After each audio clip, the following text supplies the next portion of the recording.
Hei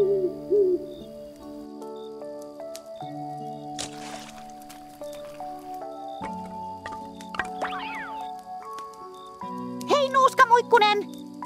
Titi U. Sinä olet taas lähtenyt Muumilaaksosta kuuluisalle etelän matkallesi, että saat vaeltaa rauhassa ja olla yksin. Niin olen. Oi, miten mahtavaa! Minä kerroin kaikille metsän ystävilleni, kuinka me tapasimme ensi kertaa ja kuinka sinä annoit minun lämmitellä tulesi äärellä ja annoit minulle nimen ja... Sepä hienoa. Mitä sinä katsot? Mikon tehdasta. Tämä Taru Sormusten herrasarjan toinen osa on erittäin jännittävä.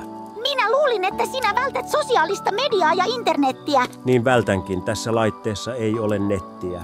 Ai, mutta sittenhän sinä et voi katsoa kolmatta osaa. Ai kolmatta osaa? Niin juuri, se tuli vasta ulos, se oli todella jännittävä. Minun lempikohtaukseni oli kun Pippin... Älä paljasta minulle juonta. Minä voin katsoa sen sitten, kun palaan Muumilaaksoon. Ai, ei sitten mitään. Hei vaan sitten. Nuuska Muikkunen.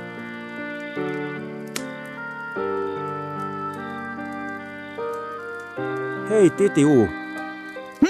Jos sinulla on se puhelimessasi ja et ole kiireinen, niin voimme toki katsoa sen yhdessä tässä tulen äärellä.